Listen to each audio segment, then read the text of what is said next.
Ramadan tiba, Ramadan tiba, Ramadan tiba.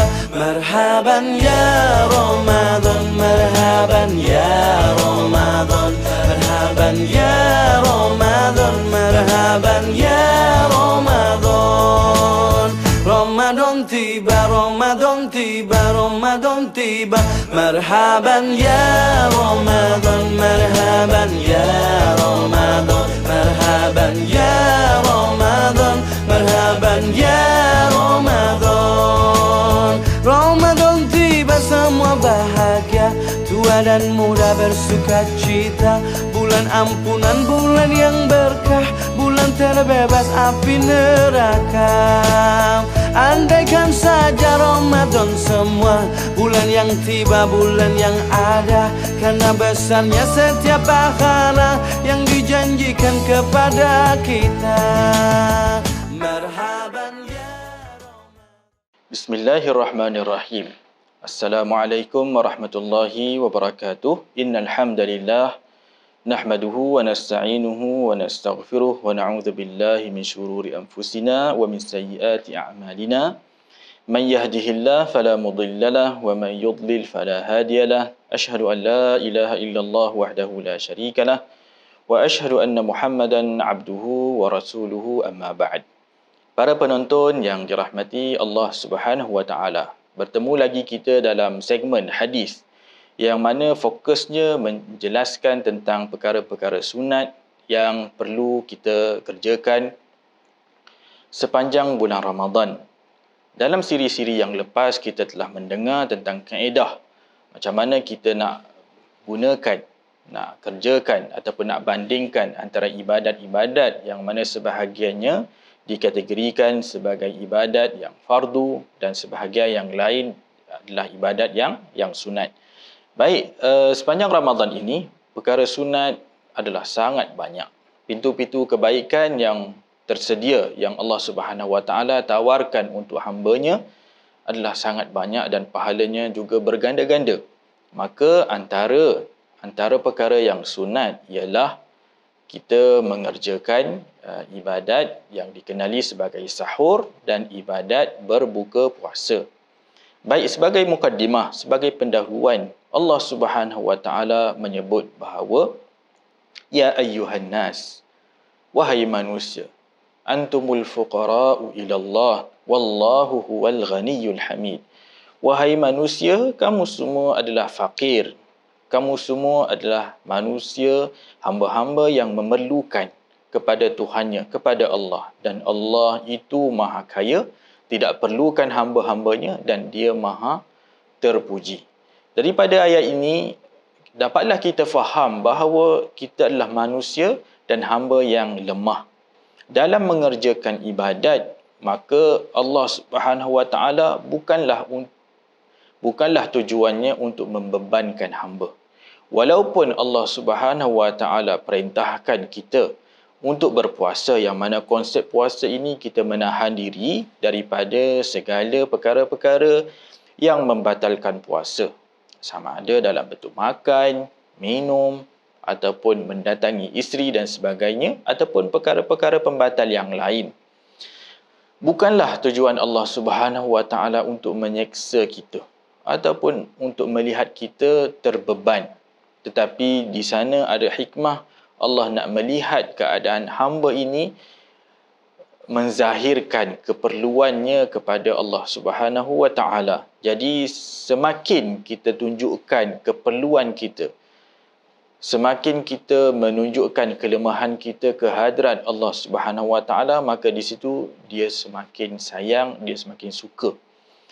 Dalam tempoh beberapa jam yang kita perlu menahan diri daripada perkara-perkara yang halal sebenarnya, makan, minum, mendatangi isteri, di bulan-bulan yang lain pada siang harinya halal untuk kita dapatkan.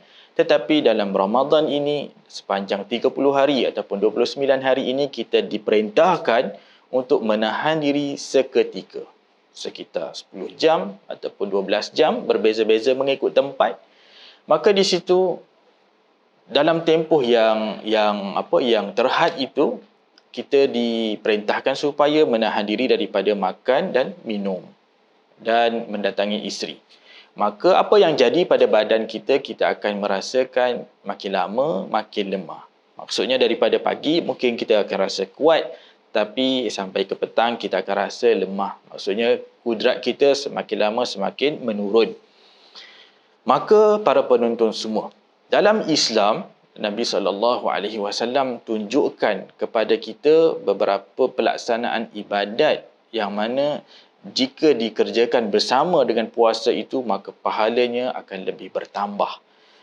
Antara yang saya nak sentuh dalam siri kali ini ialah ibadat sahur dan ibadat berbuka puasa. Baik, yang pertama kita nak bincang tentang sahur dahulu.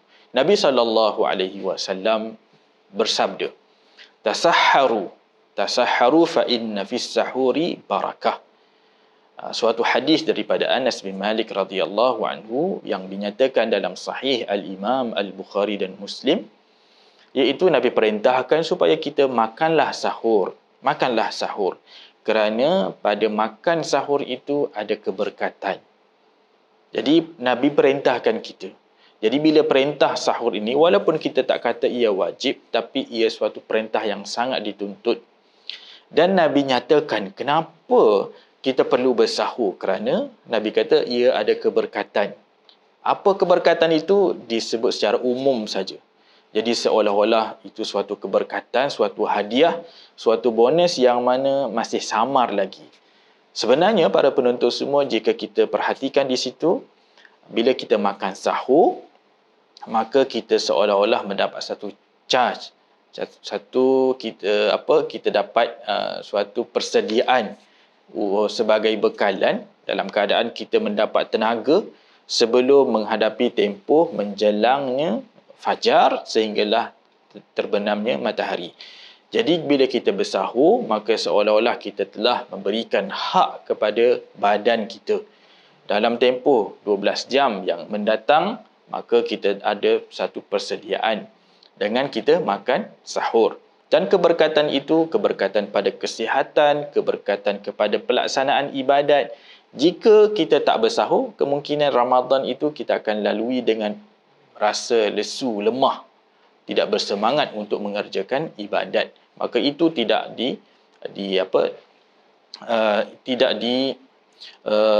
diperintahkan oleh syarak. Baik, kemudian Nabi SAW perintahkan kita supaya kita melewatkan sahur. Kerana para penonton semua kena jelas, sahur dan aklatus sahur itu adalah suatu makan, minum pada waktu sahur, bukan pada malam hari. Maksudnya kat sini ada setengah-setengah umat Islam dia salah sangka dengan dia makan tu awal. Maksudnya tengah-tengah malam tu pukul 1, pukul 2 pagi dia dah makan dah dengan niat itu adalah makan sahur. Sebenarnya ia adalah suatu kefahaman yang salah. Maksudnya sahur ialah ibadah yang mana ibadat dalam bentuk makan, minum yang mana kita kerjakan ataupun kita dapatkan makanan tadi, minuman tadi sebelum subuh, kerana sahur itu adalah tempoh sebelum menjalangnya fajar. Kemudian kita digalakkan untuk lewatkan sahur sebagaimana praktikal yang berlaku pada zaman Nabi SAW. Zaid bin Thabit radhiyallahu anhu dia ceritakan kepada kita suatu hadis, suatu kenangan dia dengan Nabi. Dia kata, tasaharna ma'a Rasulillah sallallahu alaihi wasallam. Kami semua ada beberapa orang sahabat bersahur dengan Nabi sallallahu alaihi wasallam. Baina al-adhan ataupun antara waktu sahur sebelum azan. Kemudian ditanyakan kepadanya, kam kana qadra ma bainal adhan. Berapakah tempoh di antara tempoh sahur kamu itu dengan azan subuh? Maka dia kata qadra khamsina ayah. Antara jarak kami berhenti makan sahur dengan azan sekadar tempoh bacaan 50 ayat. Maksudnya kalau kita congak, kita kira sekitar 10 minit ataupun 15 minit. Maksudnya mengakhirkan waktu sahur itu adalah kita makan mungkin dalam ataupun setengah jam sebelum subuh, kemudian kita berhenti sekitar 10 minit sebelum azan subuh. Kerana dalam tempoh 10 minit yang akhir itu sebelum azan kita digalakkan untuk bersiap-siap untuk menghadiri solat jemaah di masjid. Cuma kalau seseorang itu nak makan sehingga sebelum azan beberapa minit tidak ada masalah. Cuma yang berlaku pada zaman Nabi SAW, mereka berhenti agak awal sedikit, sekitar 10 minit ataupun 15 minit sebelum menjelangnya azan. Baik, seterusnya, ibadat yang kedua yang akan dibincangkan dalam segmen ini ialah iaitu penutup kepada puasa, iaitu dengan kita berbuka puasa. Kita berbuka puasa menjelangnya azan maghrib. Nabi SAW bersabda, la yazalun nas bi khairin ma ajjalu al-fitr. Sentiasalah manusia ini, umat Islam ini akan berada dalam kebaikan di dunia dan di akhirat selagi mana mereka segerakan berbuka puasa. Maksudnya di sini, para hadirin, para penonton yang dirahmati Allah Subhanahu Wa Taala, iaitu bila azannya maghrib, kita dituntut untuk segera berbuka. Untuk segera berbuka. Iaitu, bila muazzin menyebut Allahu Akbar, terus kita suap sesuatu ke mulut. Maksudnya, bila kita dengar Allahu Akbar, segerakan berbuka. Cuma ada setengah daripada kalangan kita ataupun para penonton semua yang faham selesai azan baru boleh makan. Itu satu fahaman yang salah. Ataupun setengah-setengah umat Islam, bila dia dengar Allahu Akbar, dia mula nak berdoa. Kan? Kat situ dah ada satu tempoh yang mana dah terlambat sedikit. Walaupun taklah terlalu ketara, tapi dah dikira lambat. Kalau nak doa, ذهب الظمأ وابتلت العروق وثبت الأجر insyaAllah, ataupun doa-doa yang lain, Allahumma laka sumna, doa-doa yang baiklah, walaupun ia tidak warid daripada Nabi. Yang waridnya ذهب الظمأ وابتلت العروق وثبت الأجر insyaAllah. Apa-apa doa yang baik, kita sebutkan doa tadi sebelum azan. Maksudnya bila kita dengar Allahu Akbar, terus kita suapkan sesuatu ke mulut. Dan apa yang kita boleh makan ataupun apa yang kita dituntut untuk makan sepanjang ataupun semasa berbuka puasa, Nabi SAW menjadi kelaziman baginda sebagaimana yang diceritakan oleh Anas bin Malik radhiyallahu anhu. Dia kata Nabi ni dia akan buka puasa dengan rutabat, iaitu kurma yang mana agak lembut. Kemudian fa illam takun rutabat fa ala tamarat. Sekiranya Nabi ni tak mendapati rutab, kurma yang lembut, maka Nabi akan makan tamarat, iaitu kurma-kurma yang kering. Kemudian jika tak ada, rutab tak ada, tamar pun tak ada, maka Nabi hasawatin mimma, Nabi akan menengguk beberapa tegukan air. Jadi alhamdulillah, tempat kita rezeki Allah Subhanahu Wa Taala limpahkan makanan yang terhidang pelbagai aneka. Maka sunnah ini, sebelum kita makan yang lain, nak makan nasi, nak makan apa-apa sekalipun, mulakan dulu berbuka puasa itu sebagaimana Nabi SAW. Kita mulakan dengan makan kurma. Kalau tak ada kurma, kita teguk sedikit air.